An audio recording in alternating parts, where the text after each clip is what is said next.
Keling, bugun eng ko'p so'ralayotgan savolni aniq hisob-kitob bilan tushuntirib beraman. Nogironlik pensiyasi avgust oyida oshdimi? Qancha qo'shildi? Kim qancha olishi mumkin? Va qaysi holatda odam kutgan pulini to'liq ola olmasligi mumkin? Bu ma'lumot juda muhim. Chunki u faqat pensiya olayotgan insonlarga emas, ularning oila a'zolariga, parvarish qilayotgan farzandlariga, hujjat topshirayotganlarga va hali pensiyaga chiqmagan, lekin nogironlik guruhi bor fuqarolarga ham tegishli. Videoni hoziroq kanalga obuna bo'lib, like bosib qo'ying. Chunki men bunday mavzularda oddiy gap emas, amalda kerak bo'ladigan hisob-kitob va tushuntirishlarni beraman. Avvalo vaziyatni tushunib olaylik. Nogironlik pensiyasi deganda ko'pchilik bitta umumiy to'lovni tushunadi. Aslida esa bu masalada bir nechta tushuncha bor. Birinchisi, mehnat stajiga qarab tayinlanadigan nogironlik pensiyasi. Ikkinchisi, zarur staj bo'lmasa yoki umuman ish staji bo'lmasa beriladigan nafaqa turi. Uchinchisi, ayrim toifalar uchun qo'shimcha ustamalar, kompensatsiyalar yoki parvarish bilan bog'liq to'lovlar bo'lishi mumkin. Shuning uchun hammaning pensiyasi bir xil oshdi deb aytish noto'g'ri. Oshish bor, lekin har bir odamning qo'liga qancha qo'shilishi uning hozirgi pensiya miqdori, guruhi, staji ustamalari va bank yoki pochta orqali oladigan real summasiga bog'liq bo'ladi. Oldin qanday edi? Oldin fuqaro o'z nogironlik pensiyasini belgilangan bazaviy miqdorlar, ish staji va o'rtacha ish haqi hisobidan olardi. Masalan, kimdir ilk guruh nogironligi bo'yicha ko'proq miqdor olgan, kimdir ilk guruh bo'yicha boshqa miqdor olgan. Uch guruhda esa odatda miqdor pastroq bo'lgan. Bunda eng katta farq shundaki, nogironlik pensiyasi faqat guruhga qarab emas, balki odamning oldin ishlagan ishlari, rasmiy ish haqi, sug'urta badallari va pensiya hisoblash bazasiga qarab shakllanadi. Shu sababli ikki nafar ikki guruh nogironligi bo'lgan odamning pensiyasi bir xil bo'lmasligi mumkin. Biri 2 yil rasmiy ishlagan bo'lsa, ikkinchisi 5 yil ishlagan bo'lsa, ularning oladigan summasi farq qiladi. Endi avgust oyidagi oshish masalasiga kelamiz. Odatda pensiya va nafaqalar oshirilganda bu oshish foiz shaklida yoki eng kam miqdorlarni oshirish orqali amalga oshiriladi.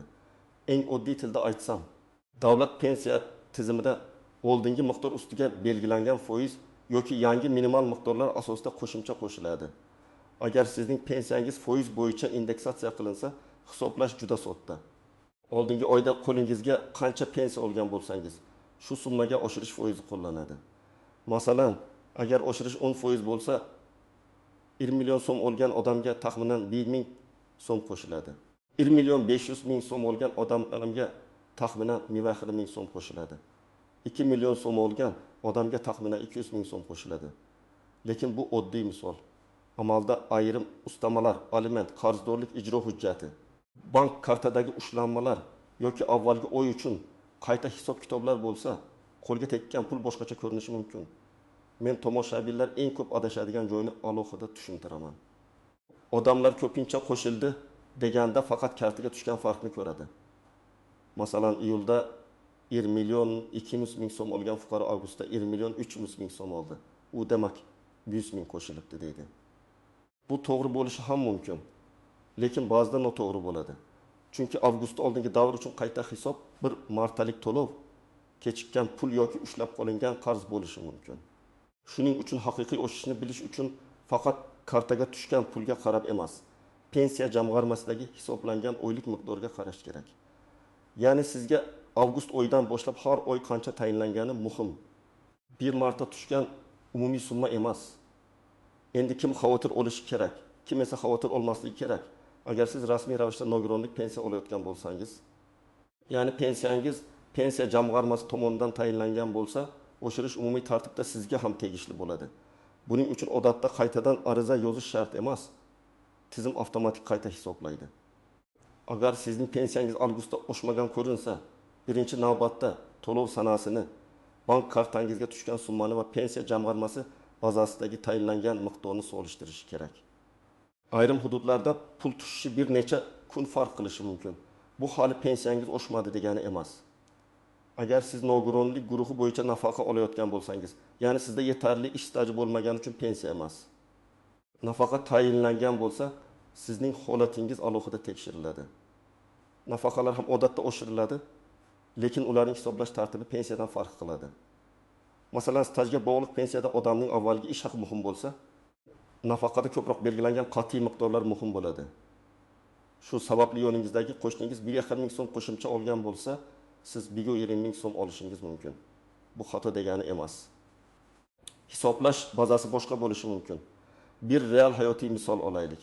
Ikki guruh nogironligi bo'lgan Akmal aka oldin 1 million 400 ming so'm pensiya olayotgan edi. Agar oshirish 10% atrofida bo'lsa, uning yangi pensiyasi taxminan 2 million 500 ming so'm bo'ladi. Ya'ni farq balagarda ming so'm.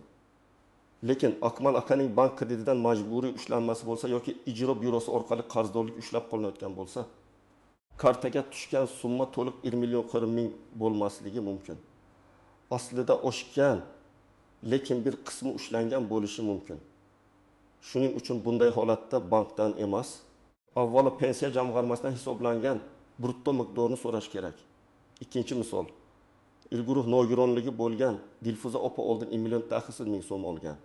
Avgustda unga 1 million 900 ming so'm tushdi. Bu yerda qo'shimcha 1 ming so'm. Lekin Dilfuza opaga bundan tashqari parvarish bilan bog'liq boshqa ijtimoiy yordam ham tayinlangan bo'lishi mumkin. Agar oila a'zolari umumiy tushgan pullarni bitta karta orqali ko'rsa, qaysi pul pensiya, qaysi pul yordam, qaysi pul kompensatsiya ekanini ajrata olmay qoladi. Men bunday vaziyatlarda har bir to'lovning nomini alohida aniqlashni tavsiya qilaman. Chunki ertaga biror to'lov to'xtasa, odam pensiya kamaydi deb o'ylashi mumkin. Aslida to'xtagan narsa boshqa yordam bo'ladi. Uchinchi misol. 3 guruh nogironligi bo'lgan Bahrom aka ish faoliyatini davom ettiryapti. U pensiya ham oladi, ish haqi ham oladi. Uning savoli, ishlayotganim uchun oshirish menga tegmaydimi? Umumiy qoida shuki, tayinlangan pensiyalarning indeksatsiyasi ishlayotgan yoki ishlamayotganlikka qarab butunlay bekor bo'lib qolmaydi. Lekin ayrim qo'shimcha to'lovlar yoki ijtimoiy yordamlar odamning daromadi, bandligi, boshqa mezonlari bilan bog'liq bo'lishi mumkin. Shuning uchun ishlayotgan nogironligi bor fuqaro aynan qaysi to'lov haqida gap ketayotganini aniqlash kerak. Pensiya boshqa, kam ta'minlanganlik bo'yicha nafaqa boshqa, moddiy yordam boshqa. Endi eng muhim savol. Avgustda aniq qancha qo'shildi? Men buni tomoshabin uchun formula bilan tushuntiraman. Siz yil oyda olgan asosiy pensiya miqdorini oling. Uni oshirish foiziga ko'paytiring. Masalan, oshirish 10% deb olaylik. 1 million so'm pensiya olgan bo'lsangiz, 1 millionni 10% ga ko'paytirasiz. Natija 100 ming so'm. Yangi miqdor 1 million 100 ming so'm bo'ladi. 1 million 250 ming so'm olgan bo'lsangiz, 10% 125 ming so'm. Yangi miqdor 1 million 375 ming so'm bo'ladi. 1 million 700 ming so'm bo'lsa, qo'shimcha 100 ming so'm bo'lsa, qo'shimcha 100 ming so'm. Yangi miqdor 1 million 700 ming so'm bo'lsa, qo'shimcha 2 ming so'm. Yangi miqdor 2 million 730 ming so'm. Lekin yana ta'kidlayman, bu foizli indeksatsiya misoli. Sizning aniq hujjatingizda belgilangan foiz yoki yangi minimal miqdor qanday bo'lsa, yakuniy hisob shunga qarab chiqadi. Agar oshirish qat'iy minimal miqdorlar orqali bo'lsa, unda hisob boshqacha bo'ladi. Masalan, oldin bir toifa uchun eng kam miqdor 900 ming so'm bo'lgan, yangi tartibda 1 million so'm bo'lgan bo'lsa, aynan minimal miqdor oladigan odamga 100 ming so'm qo'shiladi. Lekin pensiyasi allaqachon 1 million 400 ming so'm bo'lgan odamga bu minimal o'zgarish to'g'ridan to'g'ri 100 ming qo'shiladi degani emas. U foizli indeksatsiya. Staj va boshqa hisob asosida o'zgarishi mumkin. Eng ko'p chalkashlik shu yerda. Falon minimal miqdor oshdi. Demak, hamma shuncha oladi degan gap har doim ham to'g'ri emas. Nogironlik pensiyasida guruh masalasi ham juda muhim. Guruh odatda mehnat qobiliyatini eng katta darajada yo'qotgan deb baholanadi. Bunday fuqarolarda parvarish, dori-darmon, doimiy yordam xarajatlari ko'proq bo'lishi mumkin. Ikki guruhda ham cheklovlar jiddiy bo'ladi.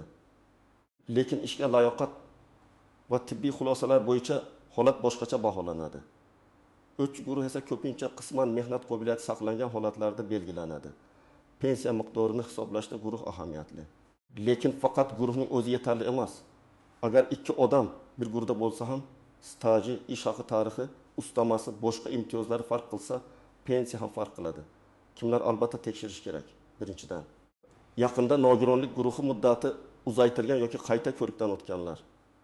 Chunki tibbiy ijtimoiy ekspertiza xulosasi kechki bazaga tushsa, to'lovda vaqtinchalik uzilish yoki qayta hisob bo'lishi mumkin.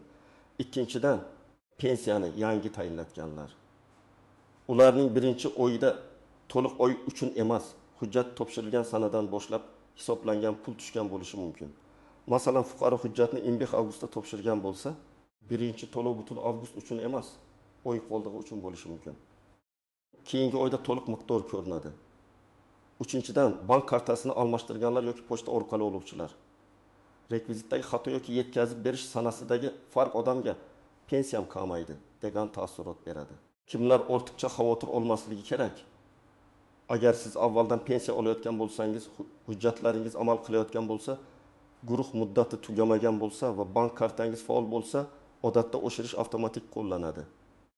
Har bir fuqaro alohida ariza bilan yugurishi shart emas. Lekin men baribir hisobni tekshirishni tavsiya qilaman. Chunki amaliyotda inson omili ma'lumotlar bazasidagi kechikish, eski bank rekviziti yoki noto'g'ri kiritilgan ma'lumot bo'lishi mumkin. Tekshirish bu shikoyat qilish degani emas, bu o'z haqqini bilish degani. Endi istisnolar va nozik joylarga o'tamiz. Birinchi nozik jihat. Pensiya oshishi bilan hamma qo'shimcha yordamlar ham avtomatik oshmasligi mumkin. Masalan, mahalla orqali beriladigan ayrim moddiy yordamlar yoki ijtimoiy daftarlarga bog'liq to'lovlar alohida mezon bilan belgilanadi. Sizning pensiyangiz oshgani uchun oilaning umumiy daromadi ko'payganda deb hisoblanishi mumkin va bu ayrim yordam turlariga ta'sir qilish ehtimoli bor. Demak, bir tomondan pensiya oshadi. Ikkinchi tomondan boshqa yordam mezonlari qayta ko'rib chiqilishi mumkin. Bu har doim bo'ladi degani emas, lekin e'tibor qilish kerak. Ikkinchi nozik jihat, qarzdorlik ushlanmalari. Agar fuqaroning aliment, kredit, kommunal qarz bo'yicha sud yoki ijro hujjati mavjud bo'lsa, pensiyadan ma'lum qismi ushlab qolinishi mumkin. Oshgan summa ham umumiy daromad tarkibiga kirgani uchun ushlanma miqdori oshishi ehtimoli bor. Masalan, oldin 1 million 500 ming so'mdan 20% ushlangan bo'lsa, 30 ming so'm ushlangan. Pensiya 1 million 600 ming bo'lsa, 20% 36 ming so'm bo'ladi. Fuqaro qo'shimcha 1 ming kutadi, lekin qo'lga faqat 20 ming ko'proq tegadi. Chunki ushlanma ham 30 mingga oshgan. Bu holatda xatoni bankdan qidirish kerak emas, ijro hujjatini tekshirish kerak. Uchinchi nozik jihat, oy o'rtasida tayinlash va qayta hisob avgustda oshirish kuchga kirgan bo'lsa, lekin sizning pensiyangiz aynan avgust o'rtasida tayinlangan bo'lsa, hisob sanaga qarab bo'linadi. Fuqaro nega boshqalarnikidek to'liq qo'shimcha tushmadi deb so'rashi mumkin. Sababi shundaki, to'lov to'liq oy uchun emas, tegishli kunlar uchun hisoblangan. Keyingi oyda vaziyat aniqroq ko'rinadi. Shu sababli birinchi tushgan pul asosida shoshilinch xulosa chiqarmaslik kerak. To'rtinchi nozik jihat, nogironlik guruhi muddati. Ayrim fuqarolarda guruh 1 yilga, ayrimlarda 2 yilga, ayrimlarda muddatsiz belgilanadi. Agar guruh muddati tugab, qayta ko'rikdan o'tish kechiksa, pensiya vaqtincha to'xtashi yoki keyin qayta tiklanishi mumkin. Bunda avgustdagi oshirishni ko'rmay qolish ehtimoli bor. Chunki tizimda faol pensiya holati vaqtincha to'xtagan bo'ladi. Qayta ko'rikdan o'tib, xulosa bazaga tushgach, tegishli davr uchun qayta hisob qilinadi. Lekin bu jarayonda hujjatlarni kechiktirmaslik juda muhim. 5-nozik jihat, doimiy yashash joyi va hujjatdagi ma'lumotlar. Agar fuqaro bir tumandan boshqa tumanga ko'chgan bo'lsa, propiska yoki yashash manzili o'zgargan bo'lsa, pensiya ishi qaysi hududda yuritilayotganini aniqlash kerak. Ba'zida odam Toshkentda yashaydi, pensiya ishi esa viloyatda qolgan bo'ladi. Bank kartasi ishlayotgani uchun pul tushaveradi. Lekin muammo chiqqanda qayerga murojaat qilishni bilmaydi. Shuning uchun pensiya ishingiz qaysi tuman bo'limida ekanini bilib qo'ying. Endi amaliy qadamlar. Birinchi qadam, iyul oyida qancha pensiya olganingizni aniq yozib oling. Buning uchun bank SMS xabari, bank ilovasi, pochta kvitansiyasi yoki oldingi oy to'lov ma'lumotini ko'ring. Faqat taxminan demang. Masalan, 20 million 394 ming 200 so'm bo'lsa, aynan shuni yozing. Ikkinchi qadam, avgustda tushgan summani yozing. Agar bir nechta to'lov bo'lib tushgan bo'lsa, har birini alohida yozing. Qaysi sanada qancha, qaysi izoh bilan tushgan. Uchinchidan, farqni hisoblang. Avgustdagi summadan iyuldagi summani ayiring. Natija siz ko'rgan tashqi farq bo'ladi. Lekin bu hali yakuniy rasmiy oshish emas, faqat kartadagi farq. To'rtinchi qadam, pensiya jamg'armasining hududiy bo'limiga murojaat qilib, menga avgust oyidan boshlab hisoblangan pensiya miqdori qancha deb so'rang. Savolni aynan shunday berish kerak. Nega pulim kam deb borsangiz, xodim bank, pochta yoki boshqa sabablarni aytish mumkin. Sizga kerak bo'lgan narsa hisoblangan oylik miqdor. Beshinchi qadam, agar ushlanma bo'lsa, ushlanma asosini so'rang. Qaysi ijro hujjati, qaysi qaror, qancha foiz, qancha muddatga ushlanyapti? Buni bilmasdan haqiqiy pensiya oshgan yoki oshmaganini tushunib bo'lmaydi. Hujjatlar masalasida ham aniq aytaman. O'zingiz bilan pasport yoki ID karta nogironlikni tasdiqlovchi tibbiy ijtimoiy ekspertiza ma'lumotlari. Pensiya guvohnomasi bo'lsa, u bank karta rekvizitlari, oldingi va hozirgi to'lovlar bo'yicha SMS yoki bank ilovasidan ma'lumot, agar vakil orqali borsangiz ishonchnoma olib boring. Agar pensiya oluvchi odamning o'zi bora olmasa, yaqin qarindosh qonuniy tartibda vakil sifatida murojaat qilish kerak. Oddiy men o'g'liman yoki men qiziman deyish har doim yetarli bo'lmasligi mumkin. Chunki shaxsiy ma'lumot va pensiya hisoblari himoyalangan ma'lumot hisoblanadi. Agar xatolik topilsa, nima yozish kerak? Arizada oddiy va aniq yozing. Menga tayinlangan nogironlik pensiyasi avgust oyidan qayta hisoblangan miqdorini tushuntirib berishingizni, agar kam hisoblangan bo'lsa, qayta hisob-kitob qilib, farq summasini to'lab berishingizni so'rayman. Arizada ism, familiya, JSashir, manzil, telefon raqam, pensiya turi, nogironlik guruhi to'lov oladigan bank yoki pochta ma'lumotini ko'rsating. Hissiyot bilan uzun yozish shart emas. Eng kuchli ariza bu aniq faktlar yozilgan ariza. Iyulda qancha oldim? Avgustda qancha oldim? Rasmiy oshirishdan keyin qancha bo'lish kerak deb hisoblayapman. Iltimos tekshirib bering. Yana bir muhim maslahat, og'zaki javob bilan cheklanib qolmang. Agar sizga hammasi to'g'ri deyishsa. Lekin siz hisobda farq ko'rsangiz, yozma javob so'rang. Yozma javobda hisoblash asosi, to'lov miqdori va rad etish sababi ko'rsatilishi kerak. Keyin zarur bo'lsa, yuqori tashkilotga yoki tegishli davlat xizmatlari orqali murojaat qilish oson bo'ladi. Telefon orqali aytilgan gapni keyin isbotlash qiyin. Yozma javob esa hujjat bo'lib qoladi. Men yana bir hayotiy vaziyatni aytaman. Ayrim oilalarda pensiya oluvchi keksalar yoki nogironligi bor insonlar pulni farzandlari orqali nazorat qiladi. Farzand bank kartani ishlatadi. Ota-onaga esa shuncha tushdi deb aytadi. Bunday holatda pensionerning o'zi qancha pul tayinlanganini bilmay qoladi. Men ekspert sifatida aytaman. Pensiya oluvchi fuqaro yoki uning qonuniy vakili kamida oyda bir marta to'lov tarixini ko'rib turishi kerak. Bu ishonchsizlik emas. Bu moliyaviy tartib. Ayniqsa dori-darmon, parvarish, yo'l xarajatlari ko'p bo'lgan oilalarda har yil ming so'm muhim. Yana bir masala, nogironlik pensiyasi oshgani dori narxlari, kommunal to'lovlar, oziq-ovqat xarajatlari bilan solishtirilganda yetarlimi? Bu savol ko'pchilikni qiynaydi. Men bu yerda shuni aytaman. Pensiya oshishi oilaning real xarajatlarini to'liq yopmasligi mumkin. Lekin qonuniy oshirilgan har bir so'mni to'g'ri olish kerak. Agar sizga 7 ming qo'shimcha hisoblanishi kerak bo'lsa, lekin 7 ming tushgan bo'lsa, qolgan 7 ming sababini aniqlash kerak. Chunki bu bir oyda 7 ming, bir yilda 8 ming so'm degani. Demak, kichkina farq deb e'tiborsiz qoldirmang. Agar siz hozir nogironlik pensiyasiga hujjat topshirmoqchi bo'lsangiz, oldindan tayyorlaning. Avvalo tibbiy xulosalaringiz to'liq bo'lsin, kasallik tarixi, shifoxona ko'chirmalari, tahlillar, mutaxassis shifokorlar xulosasi. Keyin mehnat tajingizni tasdiqlovchi hujjatlar kerak bo'lishi mumkin. Mehnat daftarchasi, elektron mehnat tizimidagi ma'lumotlar, ish joylaridan ma'lumotnomalar. Agar oldingi yillarda ishlagan joyingiz yopilib ketgan bo'lsa, arxiv ma'lumotlari so'ralishi mumkin. Ish haqi to'g'risidagi ma'lumotlar ham muhim. Chunki pensiya miqdoriga ta'sir qiladi. Hujjatlarni oldindan tartibga solgan odam pensiyani tezroq va to'g'riroq tayinlatadi. Agar sizga pensiya emas, nafaqa tayinlangan bo'lsa, bundan uyalish yoki chalkashish kerak emas. Bu ko'pincha staj yetarli bo'lmagan bilan bog'liq. Lekin keyinchalik qo'shimcha hujjatlar topilsa, masalan, oldin ishlagan yillaringiz tasdiqlansa, pensiya turini yoki miqdorini qayta ko'rib chiqish imkoniyati bo'lishi mumkin. Shuning uchun eski mehnat daftarchangiz, ish joyi buyruqlari, arxiv ma'lumotlari, harbiy xizmat yoki boshqa hisobga olinadigan davrlar bo'lsa, ularni yo'qotmang. Bitta topilgan hujjat pensiya miqdoriga sezilarli ta'sir qilishi mumkin. Xulosa qilib aytaman. Avgust oyidagi nogironlik pensiyasi oshishi har bir fuqaro uchun bir xil raqam emas. Kimdir 7 ming atrofida, kimdir 1 ming, kimdir 200 mingdan ortiq qo'shimcha ko'rishi mumkin. Aniq farq sizning oldingi pensiyangiz, guruhingiz, stajingiz, ustamalaringiz va ushlanmalaringizga bog'liq.